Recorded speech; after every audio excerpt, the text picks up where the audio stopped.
మిత్రులందరికీ నా యొక్క హృదయపూర్వక నమస్కారాలు. నా పేరు శ్రీనివాస్.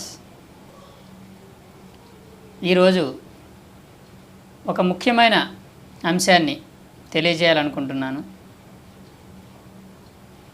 ఎందుకంటే మనకు తెలిసిన విషయాలను 10 మందితో పంచుకోవటం అనేది సరైన విషయం. నాకెందుకులే అని ఊరుకుంటే దానివల్ల ఏమీ లాభం లేదు. మనకి తెలిసిన విషయాలు, మనం నేర్చుకున్న విషయాలన్నీ కూడా 10 మందికి తెలియజేయాలి అనే ఉద్దేశంతోనే నాకు తెలిసిన విషయాలన్నిటినీ కూడా ఈ యొక్క వీడియోల రూపంలో అందరికీ తెలియజేయడం జరుగుతుంది. ఈ యొక్క ఆధ్యాత్మిక విషయాలన్నీ కూడా, ఆధ్యాత్మిక విషయాలంటే జీవిత విషయాలే. తెలియనివి చాలా ఉన్నాయి. తెలుసుకున్నప్పుడే ఓహో మనకి ఏమీ తెలియదు అన్న సంగతి మనకు తెలుస్తుంది. సో ఈరోజు అంశం ఏంటంటే ఏమి చెయ్యాలి, ఏమి చెయ్యకూడదు. What to do and what not to do. ఏమి చెయ్యాలి, ఏమి చెయ్యకూడదు సూక్ష్మంగా తెలుసుకుందాం. ఏమి చెయ్యాలి, ఏమి చెయ్యాలి అంటే సాధారణంగా ఎవరు చేయాల్సిన పనులు వాళ్ళకు ఉంటాయి. కానీ అందరికీ కామన్గా చేయాల్సిన విషయాలు ఏంటో తెలుసుకుందాం ఈరోజు.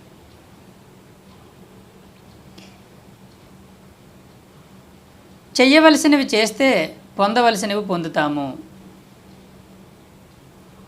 మనం ఏం చెయ్యాలో తెలుసుకోవాలంటే మనకి ఏం కావాలో, ఏం పొందాలనుకుంటున్నామో ముందు తెలుసుకుంటే ఆ పొందాలనుకున్నవే మనం చెయ్యాలి.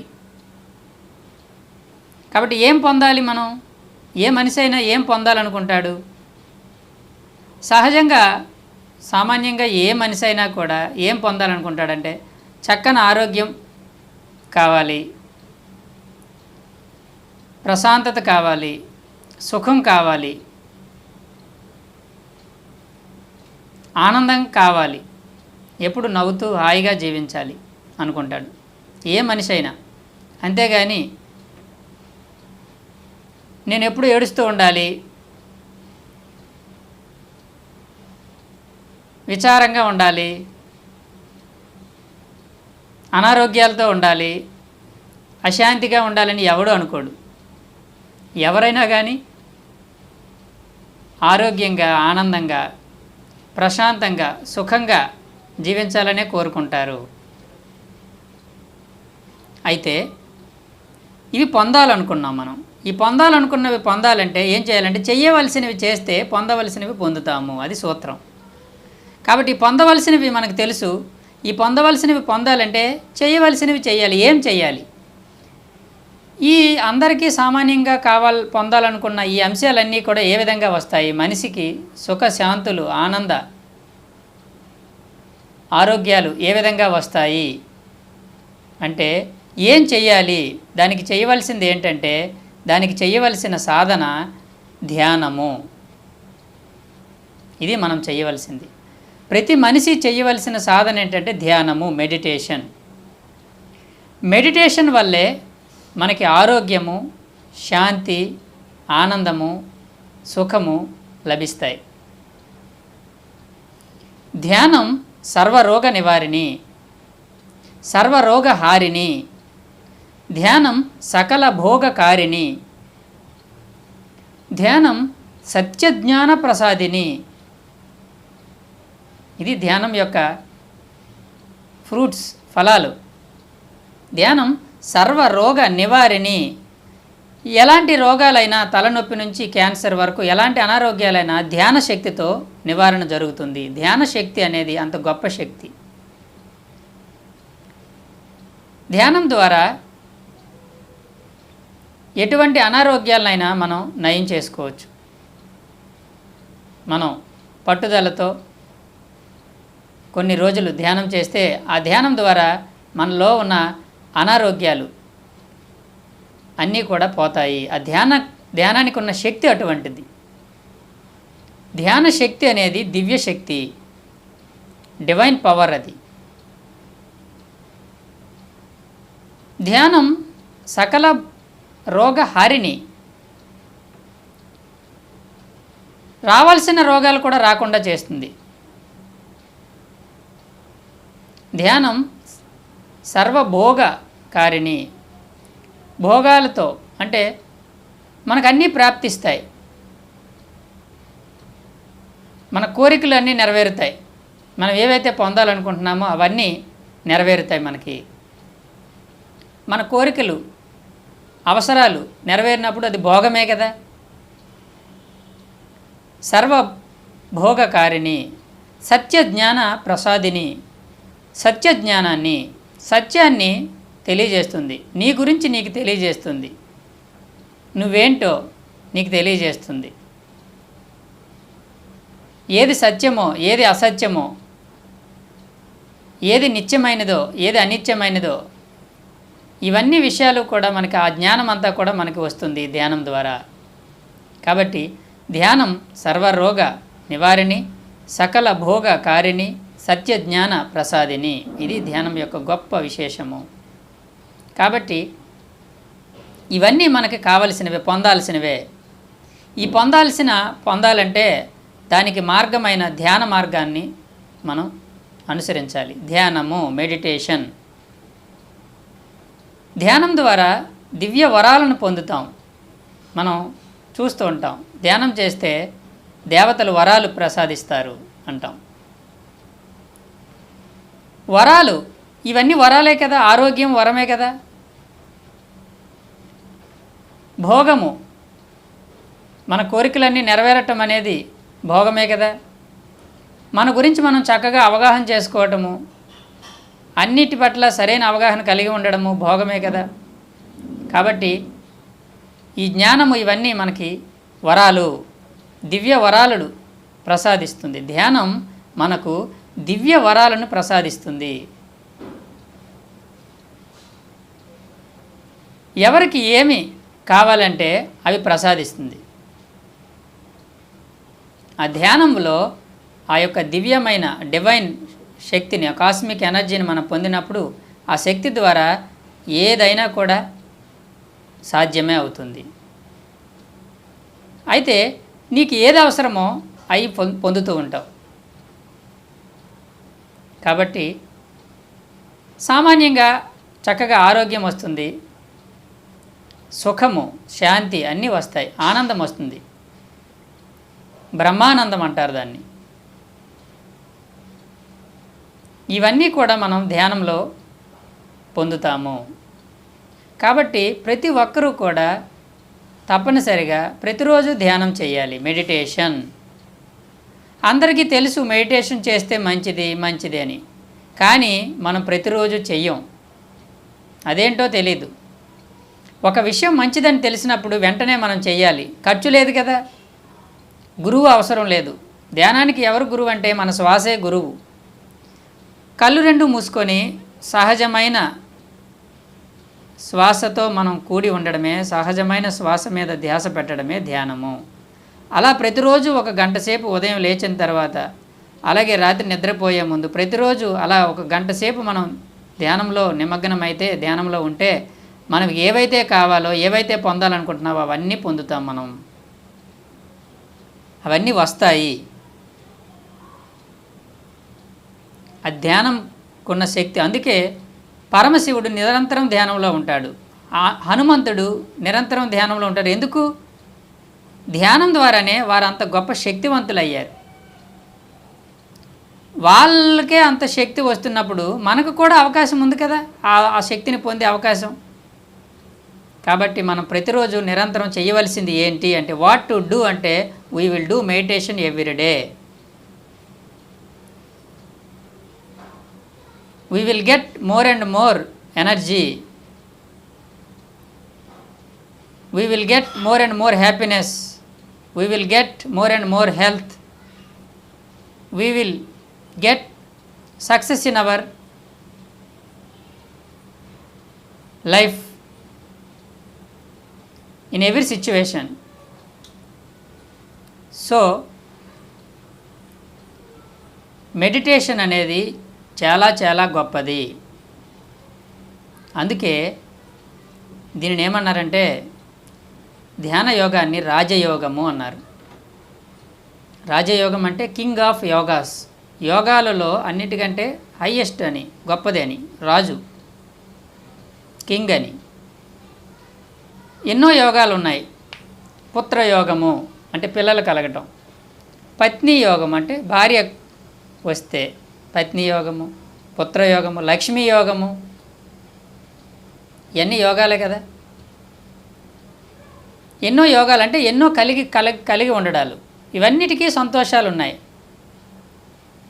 ఏది కలిగి పిల్లలు పుట్టినా సంతోషమే, పెళ్ళైనా సంతోషమే, డబ్బు కలిసి వచ్చినా, బాగా సంపాదనలో మనం బాగున్నా బాగా ఎంతో సంతోషమే,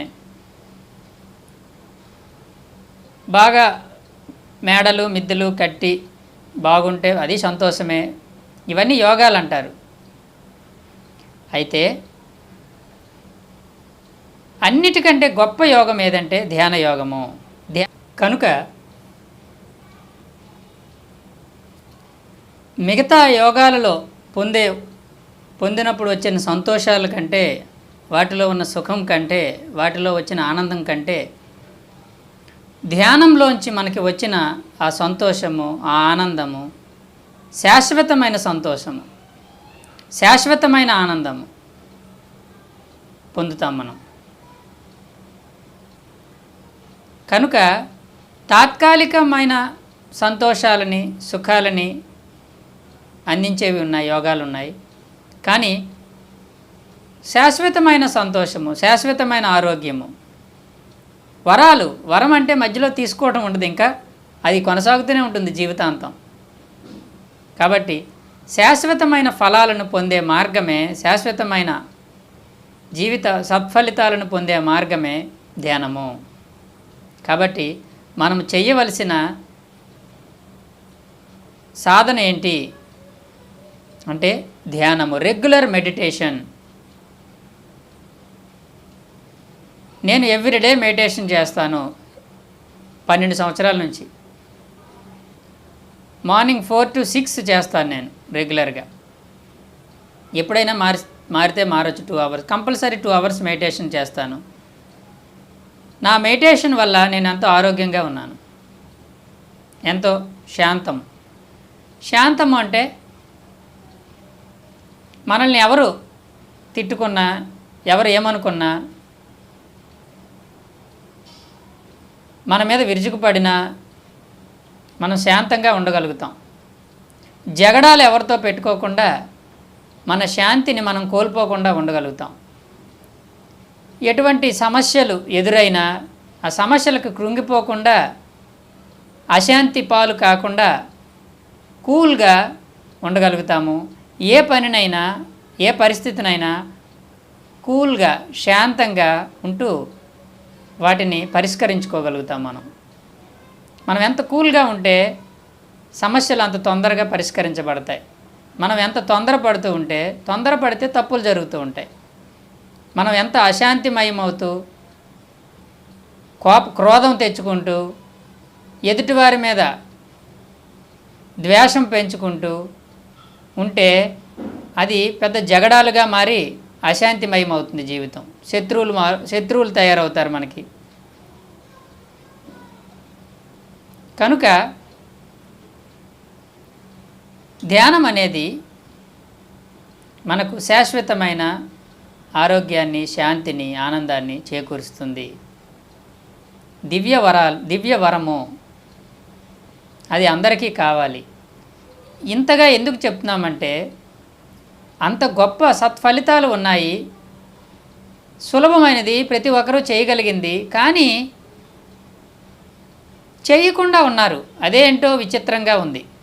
తెలియలేదు. నాకు తెలియనంతకాలం, నాకు మెడిటేషన్ గురించి తెలియనంతకాలం నేను ఎప్పుడు చేయలేదు. కానీ తెలిసిన వెంటనే చేయడం మొదలుపెట్టాను నేను.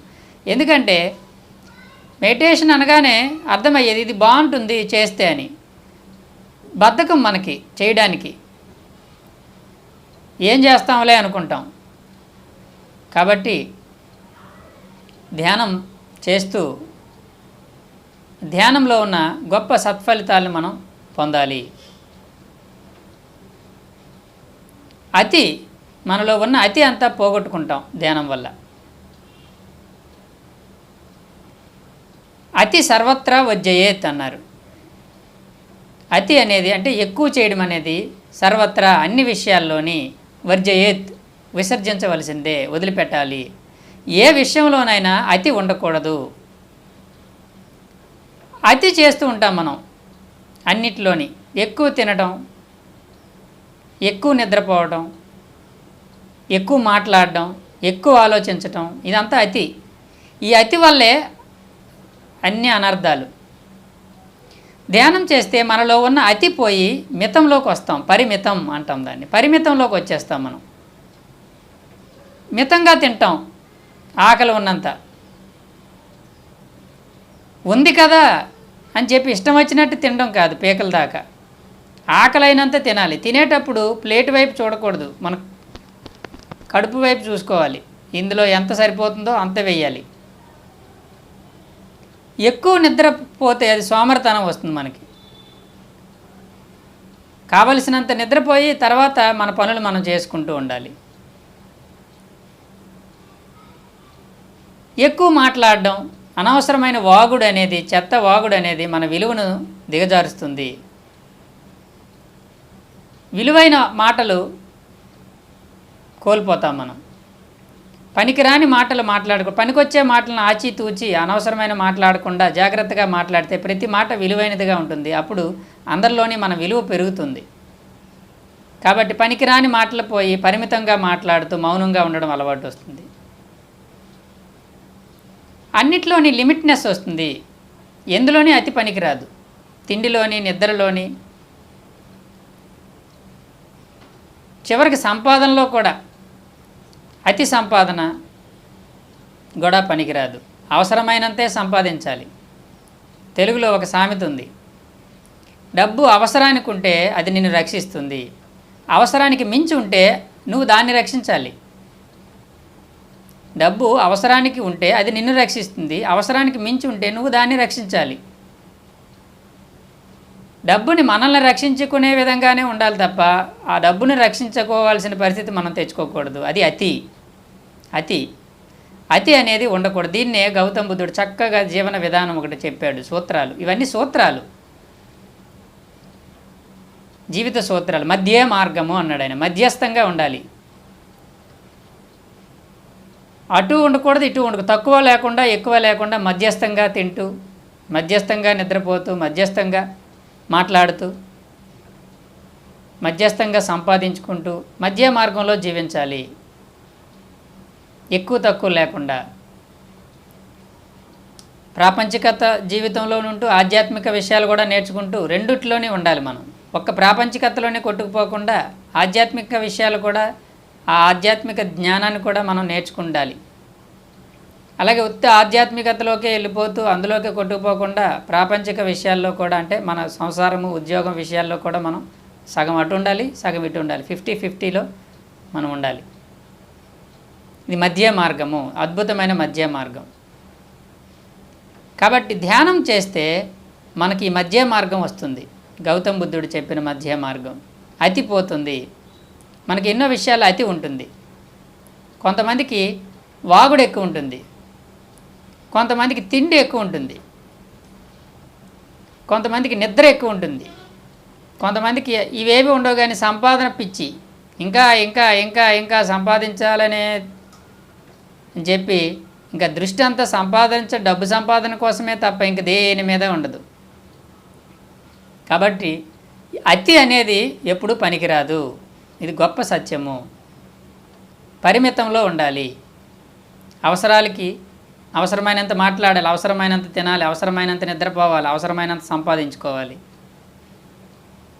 అవసరానికి మించి తినకూడదు, అవసరానికి మించి నిద్రపోకూడదు, అవసరానికి మించి మాట్లాడకూడదు, అవసరానికి మించి ఆలోచించకూడదు, అవసరానికి మించి డబ్బు సంపాదించకూడదు. ఇది మధ్య మార్గం అంటే. కాబట్టి ఈ విధంగా ధ్యానం అనేది చక్కగా మనల్ని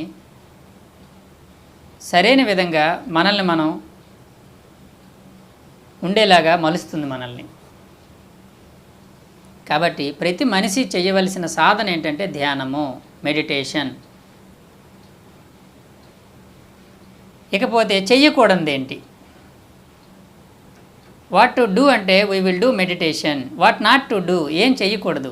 ఏం చేయకూడదంటే చేయవలసినవి చేస్తే పొందవలసినవి పొందుతాం. చేయవలసిన ధ్యానం చేస్తే ఈ సత్ఫలితాలన్నీ పొందుతాం మనం. చేయవలసిన ధ్యానం చేస్తే పొందవలసిన ఆరోగ్యాన్ని, పొందవలసిన శాంతిని, పొందవలసిన ఆనందాన్ని పొందుతూ ఉంటాము, సుఖాన్ని పొందుతాము. చెయ్యకూడనివి చేస్తే పొందకూడనివన్నీ పొందుతాము. కాబట్టి చెయ్యకూడనివి చేయకూడదు. చెయ్యకూడనివి చేస్తే ఏమవుతుంది? పొందకూడనివన్నీ పొందుతాం. అంటే ఏవైతే మనకు పనికిరావో, ఏవైతే పొందకూడదు అనుకుంటాం అవన్నీ పొందుతూ ఉంటాం. ఏది పొందకూడదు మనిషికి? ఏం కావాల్సినవి ఏంటో తెలుసుకున్నాం. వద్దనుకున్నవేవి? ఏ వద్దు మనకి? అనారోగ్యం ఉండకూడదు, అశాంతి ఉండకూడదు, దుఃఖం ఉండకూడదు, ఏడుపు ఉండకూడదు, విచారం ఉండకూడదు. ఇవన్నీ ఉండకూడదు మనకి. ఉండకూడనివి ఉండకూడదు అంటే మనం ఏం చెయ్యకూడనివి చేయకూడదు. ఏం చేయకూడదు అంటే హింస చేయకూడదు. అది రెండో పాయింట్. హింస చేయడం వల్లే నీకు ప్రతిహింస వస్తుంది. ఆ హింస నుంచి ఆ ఏడుపు, ఆ దుఃఖము, ఆ బాధ, ఆ విచారము నీకు కలుగుతున్నాయంటే నువ్వు చేసిన హింస వల్లే అవన్నీ కలుగుతున్నాయి నీకు. హింస అంటే బాధ పెట్టడము, హాని కలిగించడము, కీడు కలిగించడము, నొప్పి కలిగించటము, ఇవన్నీ హింసలోకి వస్తాయి. మనం ఏ ప్రాణికి ఏ ప్రాణానికైనా ఏ జీవికైనా మనం హింస కలిగిస్తే తెలుసో తెలియకో ఆ ప్రతిఫలం మనం పొందుతాము. కాబట్టి మనం చేయకూడదు ఏంటంటే హింస. ఆ హింస అనేది 3 రకాలుగా ఉంది. Very important. ఈ 3 రకాలు తెలుసుకుంటే హింస అంటే ఏంటో తెలుస్తుంది. మనకు తెలిసిన హింస కొత్త తెలుసు, కానీ హింస అంటే 3 రకాలు.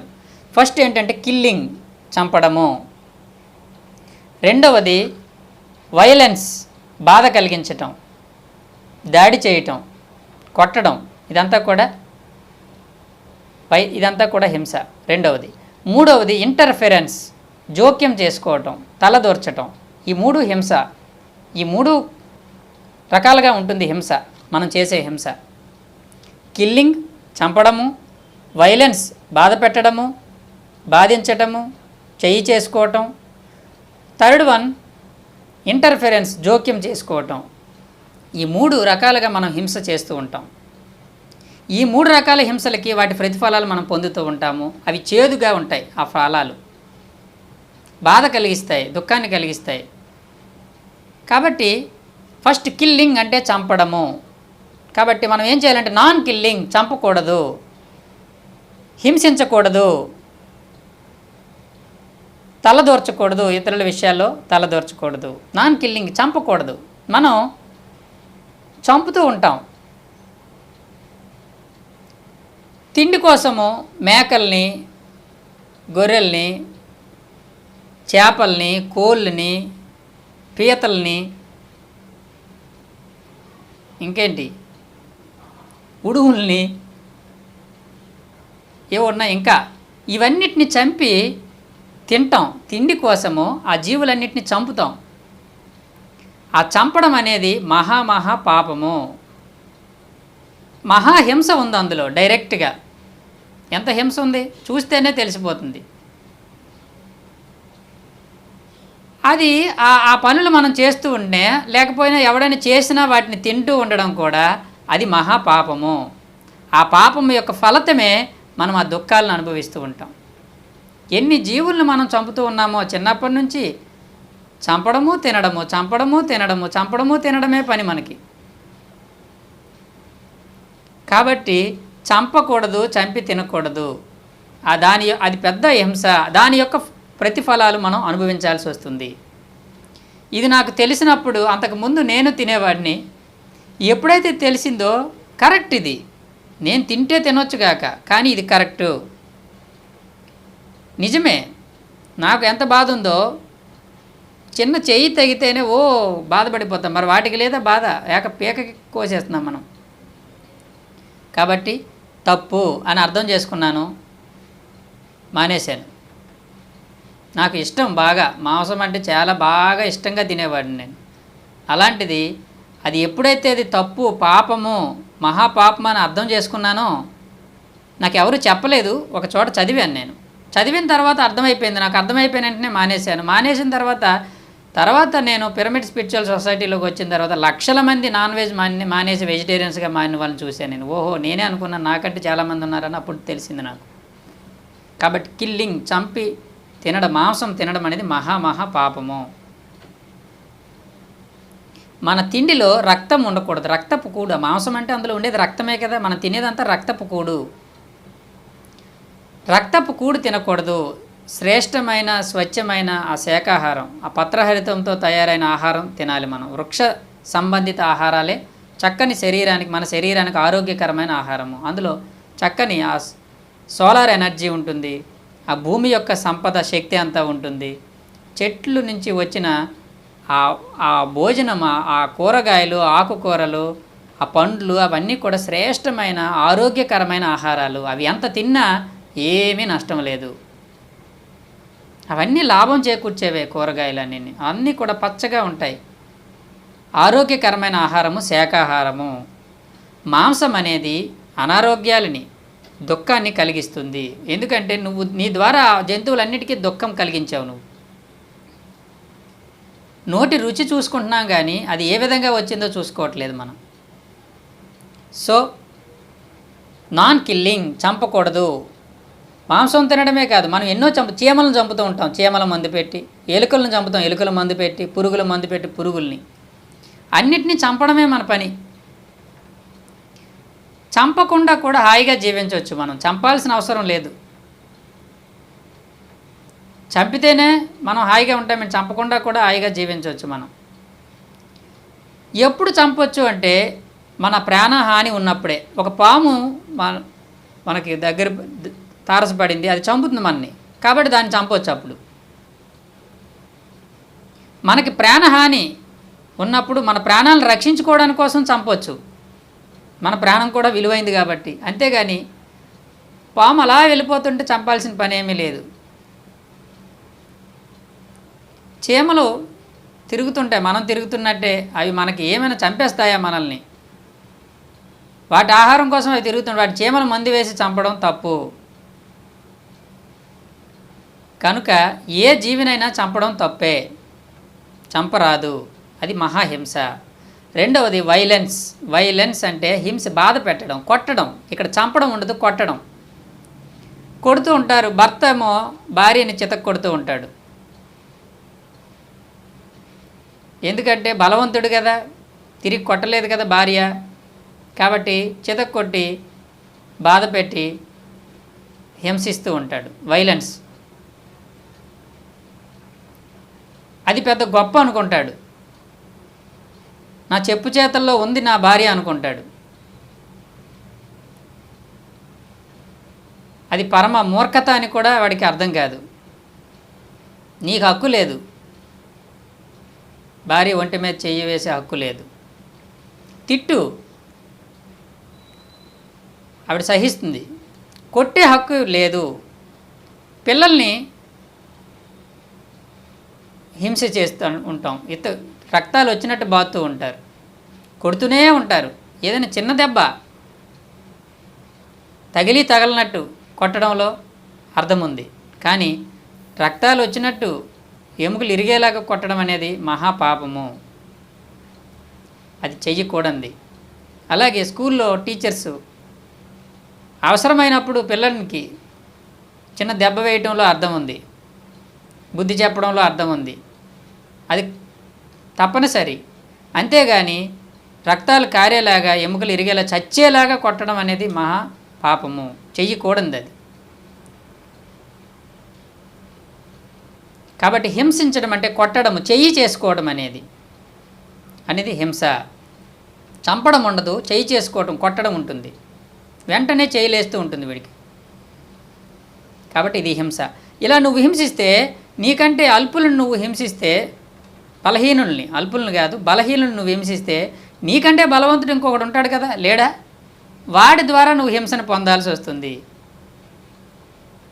కాబట్టి మనం చేసే హింస ఊరికే పోదు, దానికి ప్రతిఫలం పుణ్యమైన పాపమైన తిరిగి మనకి ప్రాప్తిస్తుంది. వశిష్ఠామృతంలో వశిష్ఠ మహర్షి చక్కగా చెప్పారు. ఏమనంటే, నీ కర్మే భగవంతుడు అన్నాడు ఆయన.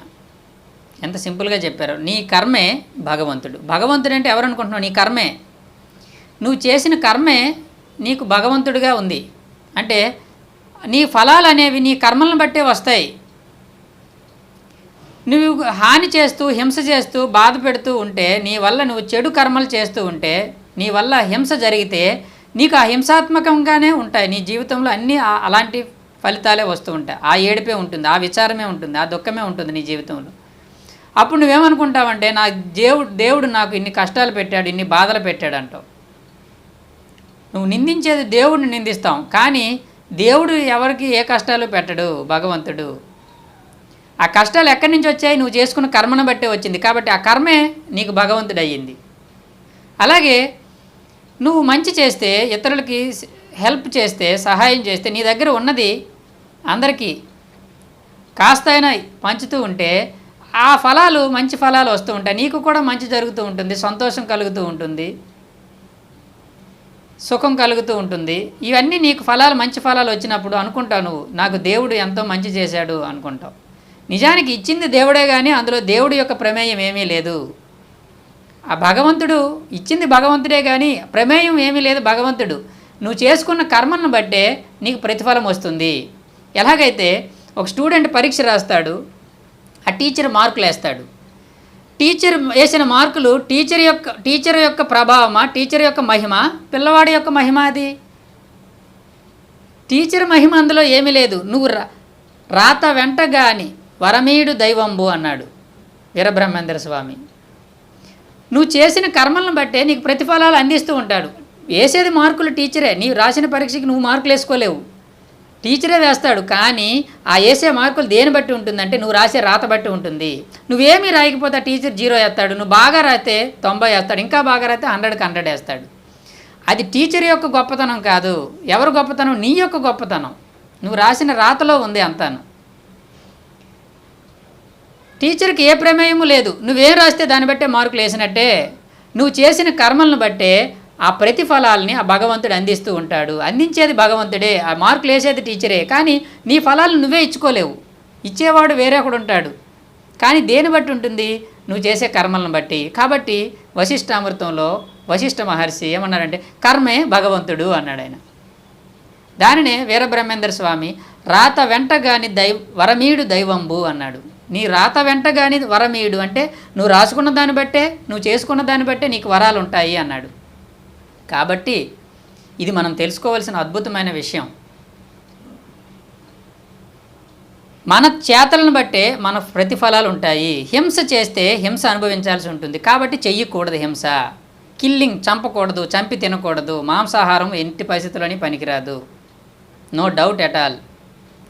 నువ్వు ఎన్నో లొసుగులు చూపించవచ్చు, అవి మన కోసమే పుట్టాయి కదా, మన కోసం కాకపోతే దేనికోసం పుట్టాయి అవి అంటాడు. మరి అవి నీ కోసం పుడితే నువ్వెవరి కోసం పుట్టినట్టు? మరి ఒక పులి వచ్చి నేను తింటాను రా అంటే వెళ్తావేంటి? నువ్వు సమర్పించుకుంటావేంటి? మనం సమర్పించుకోవచ్చు కదా. కానీ కోడి మాత్రం నీకు దాన్ని సమర్పించుకోవడానికి కోసమే పుట్టింది, నీ కోసం. కాబట్టి ఏ జీవి ఎవడి కోసమో పుట్టరు. కనుక తెలుసుకోవాల్సింది ఏంటంటే, ఇవన్నీ మనం లాజిక్స్ మాట్లాడుతుంటాం. ఇందులో ఏ లాజిక్స్ అవసరం లేదు. హింస ఉంది అంటే దానికి ప్రతిఫలం అనుభవించాల్సిందే. ఎవడే హింసకి వాడే ప్రతిఫలాలు అనుభవిస్తాడు. తల్లి చేసిన వాటికి తల్లి అనుభవిస్తుంది, తండ్రి చేసిన వాటికి తండ్రి అనుభవిస్తాడు. కొంతమందికి చిన్నపిల్లలకి మాంసం తినిపెడుతూ ఉంటారు, కోడి మాంసము, మేక మాంసము, గొర్రె మాంసము. ఆ పిల్లలు ఏ పాపమో చేయలేదు, వాళ్ళకి ఏమీ తెలియదు. కానీ ఆ తల్లిదండ్రులు వండి తినిపిస్తారు. నిజానికి చిన్నపిల్లలకి ఆ మాంసం తినబుద్ధి అవ్వదు, వాళ్ళకి నచ్చదు. కానీ తల్లిదండ్రులు బలవంతంగా కూరుతుంటారు, బలం వస్తుంది తిను, బలం వస్తుంది తిను అని. అందరికీ అలాగే జరిగింది.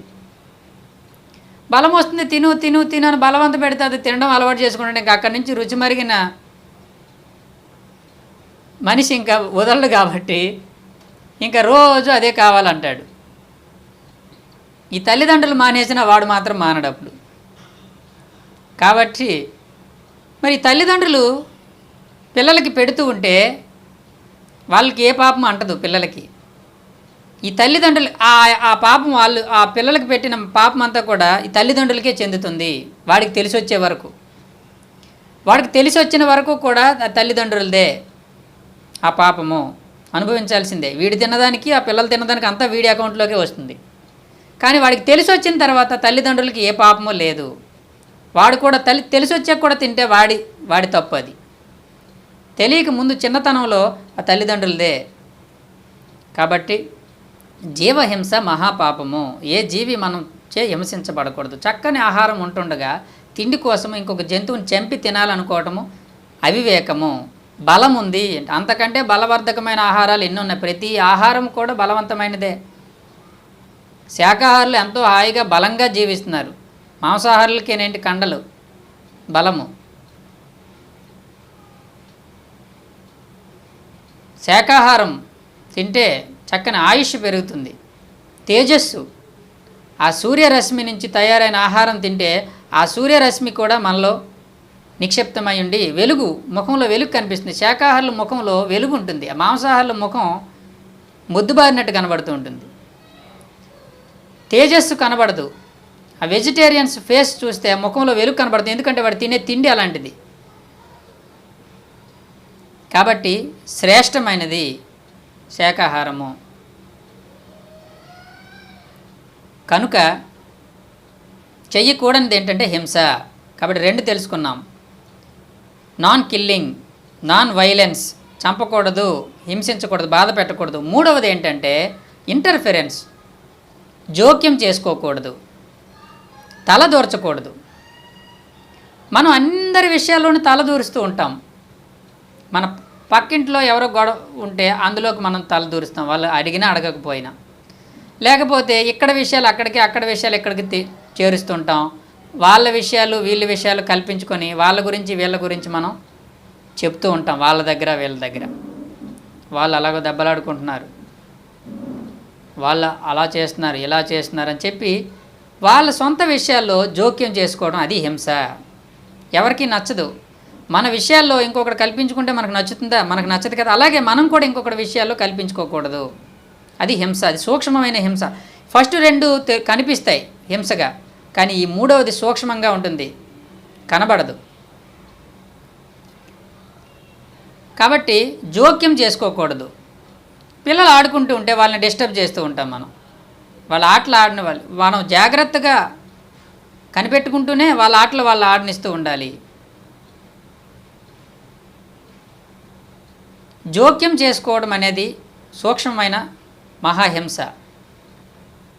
జోక్యం చేసుకోకూడదు. ఈ జోక్యం చేసుకోవడానికి ఒక చిన్న స్టోరీ చెప్తాను. ఒకసారి ఒక వెస్టర్న్ కంట్రీలో ఒక కాన్ఫరెన్స్ జరుగుతుంది. ఆ కాన్ఫరెన్స్కి అన్ని దేశాల నుంచి అందరూ వచ్చారు. అన్ని దేశాల నుంచి అందరూ వస్తే ఆ కాన్ఫరెన్స్ ఒక పెద్ద పార్కులో జరుగుతుంది. పార్కులో జరుగుతుంటే ఆ స్టేజ్ పైన అందరూ ఉన్నారు, డెలిగేట్స్ మొత్తం అందరూ, అన్ని దేశాల నుంచి వచ్చిన వక్తలందరూ, ఇండియన్, అమెరికన్, ఆస్ట్రేలియన్, వీళ్ళందరూ వరుసగా కూర్చున్నారు. కూర్చుంటే ఆ పార్కు కదా, అది వెస్టర్న్ కంట్రీస్లో ఒక అమ్మాయి ఒక అబ్బాయి ఇద్దరు లవర్స్ వచ్చి వాళ్ళ కార్యక్రమాల్లో వాళ్ళు ఉన్నారు, ఎంజాయ్ చేస్తున్నారు. అక్కడ వాళ్ళకి మీటింగ్తో సంబంధం లేదు, పార్కులో చక్కగా ఎంజాయ్ చేస్తున్నారు వాళ్ళు. అందరూ అక్కడ ఉండగానే మీటింగ్ అలా జరుగుతుంది, వాళ్ళు చక్కగా వాళ్ళ హ్యాపీనెస్లో వాళ్ళు ఉన్నారు. అందరూ వాళ్ళ పనులు చేస్తున్నారు. ఇండియన్ అక్కడ ఉన్నాడు. ఆ ఇండియన్ వాళ్ళనే చూస్తున్నాడు. చూస్తూ ఆ పక్క ఉన్న ఇంకొక వెస్టర్న్ కంట్రీ ఆయనతో అంటున్నాడు, వాళ్ళు చూడు ఎంత వెధవలో, వాళ్ళకి ఏమైనా కామన్ సెన్స్ ఉందా? ఇక్కడ మనం ఇంత కార్యక్రమం జరుగుతుందో ఇక్కడేనా, వాళ్ళకి ఇదేనా ప్లేసు, వాళ్ళకి ఇక్కడేనా దొరికింది, అటు ఎటో వెళ్ళిపోవచ్చు కదా, ఈ ఏం పనులు అయ్యి, ఇదే మా ఇండియా అయితే ఇప్పటికి వాళ్ళని జైల్లో పడేసేవాళ్ళం మేము అన్నాడు ఆయన.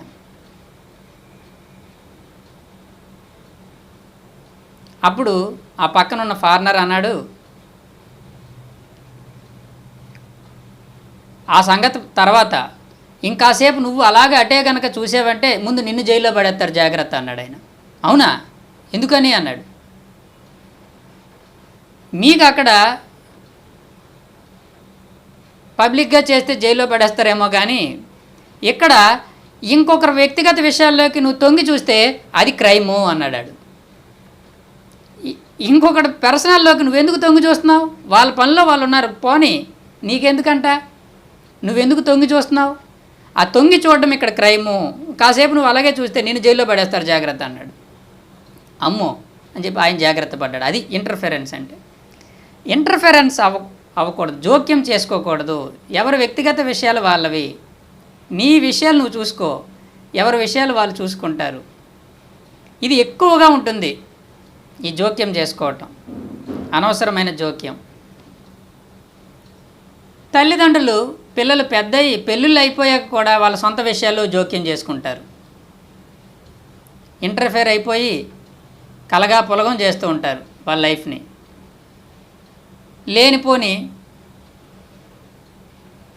గొడవలు జగడాలుగా మారిపోతాయి, చిన్న విషయాలు పెద్దవి అయిపోతాయి ఈ తల్లిదండ్రుల ఇంటర్ఫెరెన్స్ వల్ల ఆ భార్య భర్తల మధ్య. చక్కగా చిన్న చిన్నవేవో ఉంటాయి, కొత్తగా పెళ్ళి అయింది కదా, అవి ఉంటాయి కామన్గా. వాళ్ళు సర్దుకోవడానికి కొన్ని సంవత్సరాలు పడుతుంది. మొదట్లో ఈ విషయాలు ఆ తల్లిదండ్రులు వీళ్ళ విషయాల్లోకి ఇంటర్ఫేర్ అయిపోయి ఈ చిన్నదాన్ని పెద్దది చేసి మొత్తం అంతా కూడా పెద్ద జగడాలుగా మార్చేసి చివరికి విడాకుల దాకా తీసుకొస్తారు. ఎన్ని విడాకులు జరుగుతున్నాయో ఇలాగా ఇంటర్ఫెరెన్స్ వల్ల, జోక్యం చేసుకోవడం వల్ల. పెళ్ళి అయిపోయాక వాళ్ళ మనల్ని వాళ్ళని వదిలేస్తే వాళ్ళే కొన్నాళ్ళకి అర్థం చేసుకుంటారు. నువ్వెందుకు ఇంకా తల దూర్చేయటం వాళ్ళ జీవితాల్లోకి? వదలం మనం. అడ్డాల్లో ఉన్నప్పుడు బిడ్డలు కానీ గెడ్డాలు వచ్చాక బిడ్డలా? అడ్డాల్లో ఉన్నప్పుడు బిడ్డలు, గెడ్డాలు వచ్చాక బిడ్డలు కాదు కదా. అడ్డాల్లో ఉన్నప్పుడు వాళ్ళని రక్షణ కల్పించడం అనేది బాధ్యత. అంటే గెడ్డాలు వచ్చాక కూడా ఇంకా వాళ్ళని అడ్డాల్లో ఉన్నప్పుడు చూసినట్టే చూస్తూ ఉంటే ఏమైనా అర్థం ఉందా? అది ఆ పిల్లలకి నచ్చదు, ఆ ఇంటర్ఫెరెన్స్ అది. ఆ తల్లిదండ్రుల ఇంటర్ఫెరెన్స్ వల్ల పెద్ద పెద్ద గొడవలు మారి గొడవలు అయ్యి ఆ విడాకుల దాకా వెళ్తూ ఉండేవి కూడా చాలా ఉన్నాయి. కాబట్టి ఇంటర్ఫెరెన్స్ అంటే ఈ జోక్యం చేసుకోవటం అనేది చాలా పెద్ద, అది కూడా హింస. కాబట్టి ఈ మూడు రకాల హింస అనేది 3 రకాలు. కిల్లింగ్, చంపకూడదు, వైలెన్స్, బాధించకూడదు, మూడోది ఇంటర్ఫెరెన్స్, జోక్యం చేసుకోకూడదు. ఈ 3 చేయకూడనివి చేయకూడదు. ఈ 3 చేయటం వల్ల మనం ఇంకొకటి విషయాల్లో ఇంటర్ఫేర్ అయితే మన విషయాల్లోకి ఇంకోటి ఇంటర్ఫేర్ అవుతాడు. అప్పుడు మనకు తెలుస్తుంది ఆ బాధ. ఇంకొకటి ఇంటర్ఫేర్ అవుతాడు మనకి. ఈ ఇంటర్ఫెరెన్స్ అంటే జోక్యం చేసుకోవడం, హింస అది. ఇండియాలోకి బ్రిటిషర్స్ ఇంటర్ఫేర్ అయ్యారు. ఈ బ్రిటిషర్స్ మన దేశంలోకి ఇంటర్ఫేర్ అయ్యి వాళ్ళు మన మీద పెత్తనం చేయడం మొదలు పెడితే గాంధీ గారు లాంటి మహానుభావులు అందరూ వచ్చి మా దేశాన్ని మేము ఎలాగోలా పరిపాలించుకుంటాం, నీ ఇంటర్ఫెరెన్స్ మాకొద్దు, నువ్వు వెళ్ళిపో, క్విట్ ఇండియా అన్నారు వాళ్ళు. క్విట్ ఇండియా, నువ్వు వెళ్ళిపో, మా దేశాన్ని మేము ఏదో విధంగా పరిపాలించుకుంటాం, నువ్వెందుకు మా దేశంలో జోక్యం చేసుకుంటావు అని చెప్పి ఆ హింసని వాళ్ళు ఒప్పుకోలేదు. మనం ఎవరూ ఒప్పుకోము దాన్ని. కాబట్టి తిరుగుబాటు చేసాం. మన ఇంట్లో ఇంకొకటి వచ్చి పెత్తనం చేస్తే మనకి ఎలా ఉంటుంది? అలాగే మన దేశం మీదకి ఇంకొక దేశం వాడు వచ్చి పెత్తనం చేస్తే మనం వాళ్ళ మీద ఎదురు తిరిగాము, వాళ్ళ దేశానికి వాళ్ళని పంపించేసాం, దేశానికి స్వాతంత్రం తీసుకువచ్చారు. కాబట్టి ఇది ఇంటర్ఫెరెన్స్ అంటే జోక్యం చేసుకోవటము. మనం ఎవరి విషయాల్లోకి జోక్యం చేసుకోకూడదు, మన విషయాల్లో ఎవరిని జోక్యం చేసుకోనివ్వకూడదు. కాబట్టి ఇవన్నీ చక్కని గొప్ప విషయాలు, అర్థం చేసుకోవాల్సినవి, ఆలోచించాల్సిన విషయాలు. కనుక my dear friends, what to do and what not to do what to do అంటే we will do meditation everyday. ఏం చెయ్యాలి అంటే ధ్యానం చెయ్యాలి. అది మంచి చక్కని సద్గతి, పురోగతిని ఇస్తుంది, ఆనందాన్ని ఇస్తుంది. వాట్ నాట్ టు డూ, ఏం చేయకూడదు, వీ విల్ నాట్ డూ హింస, వైలెన్స్. హింస చేయకూడదు, హాని చేయకూడదు, ఈ మూడు చేయకూడదు. చంపకూడదు, బాధించకూడదు, ఇతరుల విషయాల్లో జోక్యం చేసుకోకూడదు. ఈ మూడు చేయకపోతే నీకు ఆ మూడు రావు. ఇది ఈరోజు విషయము, తెలుసుకోవాల్సిన విషయము. చక్కగా అర్థం చేసుకుందాము, ఆలోచిద్దాము, ప్రతిరోజు ధ్యానం చేద్దాము, మాంసాహారం విడచి చక్కని శాకాహారం తింటూ జీవిద్దాము. Thank you very much. ఈ చక్కని విషయాలన్నీ అందరికీ తెలియజేద్దాము. అందరికీ తెలియజేస్తే అందరికీ తెలుస్తాయి. నేను తెలుసుకున్నాను, తెలియజేశాను. మీరు కూడా తెలుసుకొని అందరికీ అవసరం అనుకుంటే తప్పకుండా అందరికీ షేర్ చేయండి. థ్యాంక్ యూ, ధన్యవాదాలు.